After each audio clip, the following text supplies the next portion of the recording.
Je me présente, je m'appelle Madame Habiba, votre prof de français.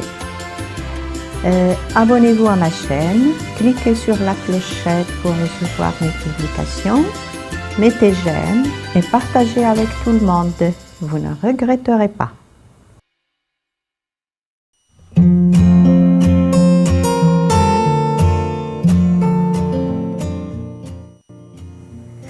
Parler français, c'est bien, mais ce qui est encore meilleur, c'est de maîtriser cette langue. Par conséquent, vous aurez besoin de tous les outils de la langue française, tels que la grammaire, la conjugaison, le vocabulaire, etc. Ainsi, j'ai décidé de vous présenter un ensemble de vidéos sur les notions de base de la langue française. Ces cours seront utiles pour tout le monde et tous les niveaux, que ce soit le primaire, le collège, le lycée ou autre. Ils vous permettront une remise à niveau, une sorte de mise à jour, si j'ose dire. Des outils qui vous permettront aussi de comprendre, d'enrichir votre vocabulaire, de maîtriser les règles de la grammaire, les règles de la conjugaison, de bien prononcer et en fin de compte de bien communiquer, aussi bien oralement que par écrit. Donc, aujourd'hui, je commence par le premier cours intitulé « La phrase ». Si vous maîtrisez bien la phrase, cela vous permettra de distribuer les mots en variant la syntaxe. Vous pourrez alors organiser votre texte selon des règles de grammaire. Ainsi, c'est ce qui va caractériser votre style. Par ailleurs, la façon d'organiser les mots de vos phrases participera à la qualité expressive de votre énoncé. C'est quoi la phrase? La phrase est un ensemble de mots organisés selon des règles grammaticales et ayant un sens. La phrase est délimitée par la ponctuation. Donc je rappelle ici la ponctuation, ça veut dire les points, les deux points, la virgule, point d'exclamation et ainsi de suite. Je vous propose ici un petit paragraphe. Samedi dernier, je suis allée au cinéma. Le film était comique. Quel beau moment j'ai passé. Pourquoi je n'irai pas au cinéma tous les samedis? Une idée géniale. Si on observe ce petit paragraphe, on constatera qu'il est constitué de plusieurs phrases, délimitées bien sûr par la ponctuation. Première phrase. Samedi dernier, je suis allée au cinéma pour voir un film. Une phrase qui commence par une majuscule et se termine par un point. La deuxième phrase. Le film était comique. Toujours, on commence une phrase par une majuscule et on termine par un point. Mais vous allez voir tout à l'heure qu'à la place du point, on peut aussi avoir le point d'interrogation ou le point d'exclamation. Troisième phrase. Quel beau moment j'ai passé. Voilà, là on a une phrase qui commence par une majuscule, mais qui se termine par un point d'exclamation. Pourquoi n'irais-je pas au cinéma tous les samedis? Là, j'ai une phrase qui commence par une majuscule, mais qui se termine par un point d'interrogation. Une idée géniale. Encore une fois, on a une phrase qui commence par une majuscule et qui se termine par un point d'exclamation. Donc, on ne peut pas dire qu'une phrase, elle commence toujours par une majuscule et se termine par un point.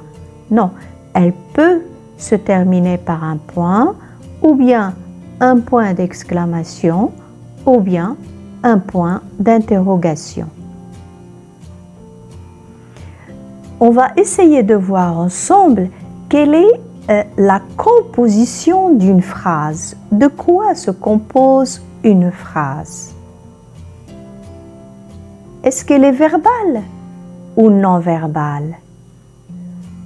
Et là, je rappelle la définition de ce que signifie une phrase verbale.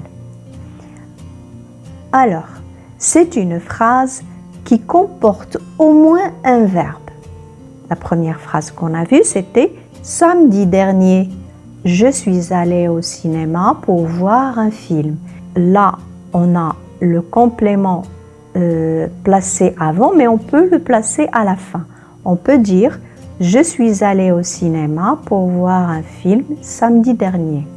Et on a aussi la deuxième phrase, le film était comique, qui respecte l'ordre habituel d'une phrase. On a un sujet, un verbe et un complément. Parfois, il est aussi possible d'inverser le sujet. Ça veut dire le sujet et avant le verbe. C'est ce que l'on voit dans cet exemple.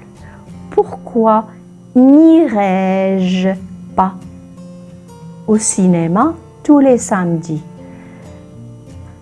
Donc, je récapitule, une phrase verbale est une phrase qui comporte au moins un verbe, c'est-à-dire elle peut contenir un ou plusieurs verbes.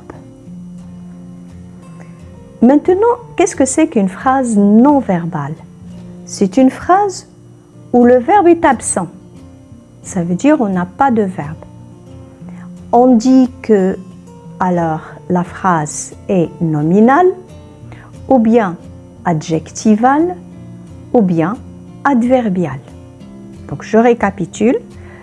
Une phrase qui ne contient pas de verbe est une phrase nominale, dont la base est un nom, adjectivale, dont la base est un adjectif, ou adverbiale, dont la base est un adverbe. Tel est l'exemple suivant. Une idée géniale. Donc là, on a un groupe nominal qui se compose d'un nom et d'un adjectif. Phrase adjectivale. Il n'y a pas de verbe. Le verbe est absent. La remarque que l'on peut retenir, c'est quoi? La phrase commence certes par une majuscule, mais ne se termine pas toujours par un point. Elle peut aussi se terminer par un point d'exclamation ou un point d'interrogation. Quel beau moment j'ai passé! On a ici un point d'exclamation. Pourquoi n'irais-je pas au cinéma tous les samedis? On a ici un point d'interrogation. Parmi les composantes de la phrase, on se demande est-ce que c'est une phrase simple ou bien est-ce que c'est une phrase complexe? C'est quoi une phrase simple? Une phrase simple est composée d'une seule proposition, c'est-à-dire elle contient un seul verbe. On dit alors qu'elle est indépendante, comme dans l'exemple suivant. Le film était comique. On a un seul verbe, on va dire que la phrase est simple. Maintenant, c'est quoi une phrase complexe? Une phrase complexe est bien plus longue et comporte plusieurs propositions juxtaposées, coordonnées ou subordonnées, qui dépendent bien sûr d'une principale. Ça veut dire quoi? Que la phrase complexe va contenir plusieurs verbes. Exemple. Samedi dernier, je suis allée au cinéma pour voir un film. On a ici le verbe je suis allée qui est conjugué, mais on a aussi le verbe voir qui est à l'infinitif. Donc, au fait, je n'ai pas une seule phrase ou bien une seule proposition. J'ai deux phrases. Je suis allée au cinéma et voir un film. On va dire alors que c'est une phrase complexe. Alors, les subordonnées, qui sont normalement des phrases complexes, peuvent être des subordonnées relatives, conjonctives, complétives ou circonstancielles, interrogatives, indirectes, infinitives ou participiales. Ne vous inquiétez pas trop en entendant ces mots. Certes, ils vont vous paraître un peu bizarres, mais les cours que je vais vous présenter prochainement seront beaucoup plus détaillés et vous donneront suffisamment d'informations et suffisamment d'exemples pour chaque élément. Quels sont maintenant les types et les formes de phrases? Les différents types de phrases. Il existe normalement 4 types de phrases. Chacun correspond à l'intention du locuteur. Le locuteur, c'est celui qui émet la phrase, celui qui parle, vis-à-vis de celui à qui il s'adresse, celui qu'on appelle le récepteur. Donc, selon l'intention du locuteur, vis-à-vis du récepteur, il va choisir un type de phrase. Par exemple, la phrase déclarative, elle va lui permettre d'annoncer une information. Exemple, samedi dernier, je suis allée au cinéma pour voir un film. Si je parle avec quelqu'un, dans cette phrase, je l'informe. Par conséquent, c'est une phrase déclarative. Ou bien, comme dans le deuxième exemple, le film était comique. Là encore, c'est une phrase déclarative parce que j'annonce une information. La phrase interrogative, elle va lui permettre de poser une question. Exemple, pourquoi n'irais-je pas au cinéma tous les samedis? Donc, j'ai utilisé la phrase interrogative parce que mon intention est de poser une question. La phrase exclamative va permettre d'exprimer un sentiment ou une émotion, de la joie, de la surprise, de l'indignation ou de la colère. Par exemple, quel beau moment j'ai passé! Une idée géniale! Donc j'ai envie d'exprimer un sentiment ou une émotion, je choisis la phrase exclamative. Maintenant la phrase injonctive, elle va me permettre d'exprimer un ordre, un conseil, une interdiction ou une consigne. Après les types de phrases, on arrive à ce qu'on appelle les formes des phrases. Alors, on a la forme affirmative ou négative. La forme affirmative affirme un fait.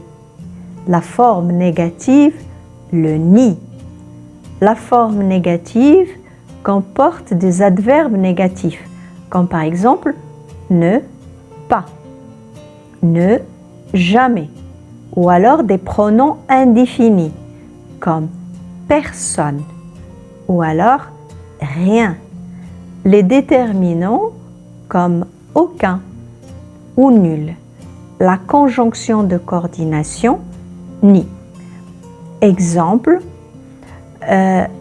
j'aime aller au cinéma. C'est une forme affirmative. J'affirme le fait que j'aime aller au cinéma.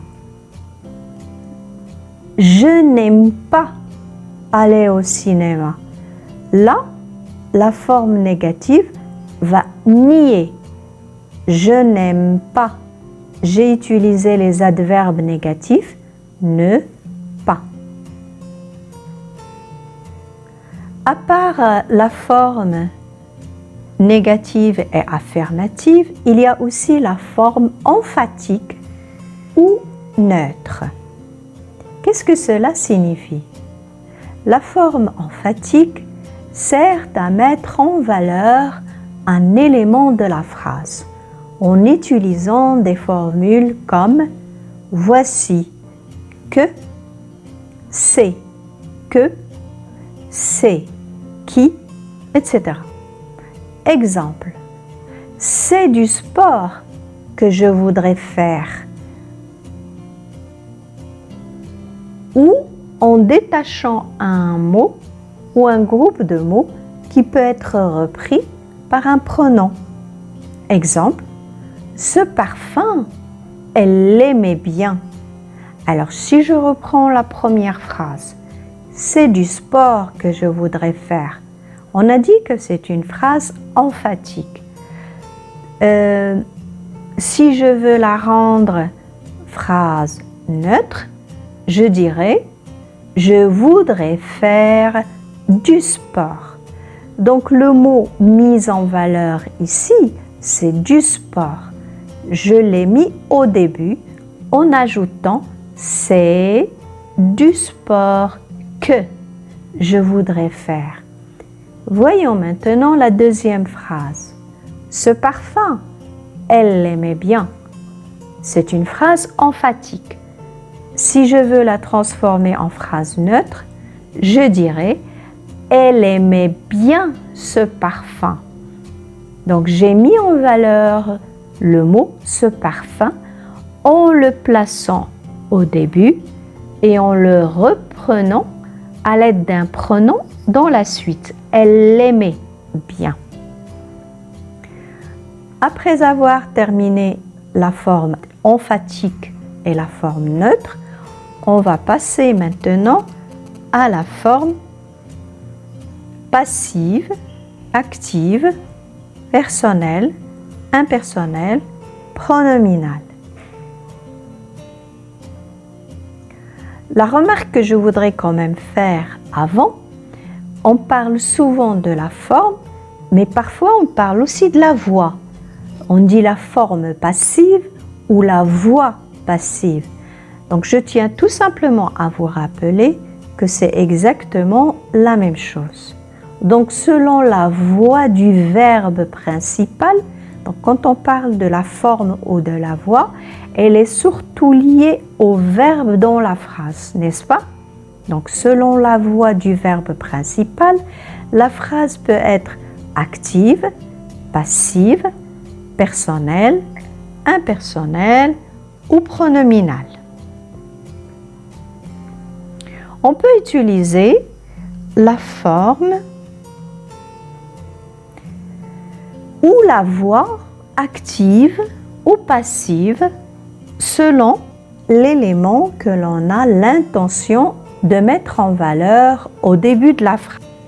La voix active met en valeur celui qui accomplit l'action et la voix passive met en valeur celui qui subit l'action. Exemple, l'élève lit le texte. On a ici une forme active, on a la voix active.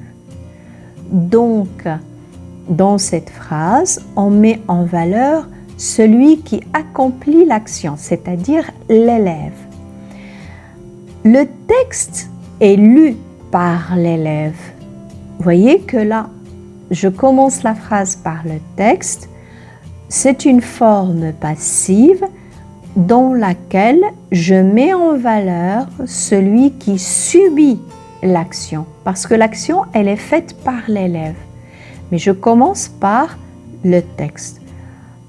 À ce moment-là, on a la forme ou la voix passive.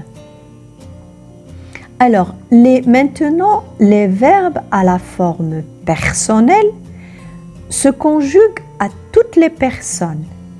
Par contre, les verbes à la forme impersonnelle se conjuguent seulement à la troisième personne du singulier. Il. Exemple, on a des phrases qui commencent par il y a ou alors il faut, il pleut, il neige, il est nécessaire de. Donc, je ne peux pas dire je pleut, tu pleut, il pleut. Le verbe est toujours conjugué à la troisième personne du singulier, il pleut. C'est une forme impersonnelle. Les verbes maintenant à la forme ou bien à la voix pronominale, ils sont précédés du pronom se, à l'infinitif bien sûr. Exemple, se laver, se cacher, et ainsi de suite. Alors, quand le verbe est précédé du pronom se à l'infinitif, on va dire que c'est la forme pronominale. Je tiens ici à faire une remarque. La phrase peut avoir un seul type, mais chaque type peut être combiné à plusieurs formes de phrases.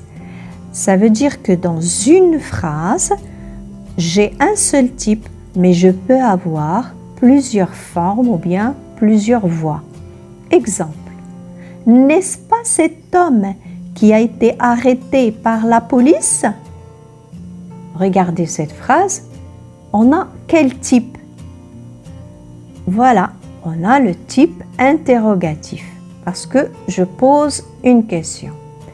Mais au niveau des formes, j'en ai beaucoup. N'est-ce pas? Déjà ici, j'ai la forme négative. N'est-ce pas? Cet homme qui a été arrêté. La forme passive par la police. Et en plus, j'ai la forme emphatique. Pourquoi? Parce que cet homme qui a été arrêté par la police. J'insiste sur cet homme. Donc j'ai une seule phrase, certes, qui contient un seul type, mais dans laquelle j'ai combiné trois formes. La forme négative, la forme passive et la forme emphatique.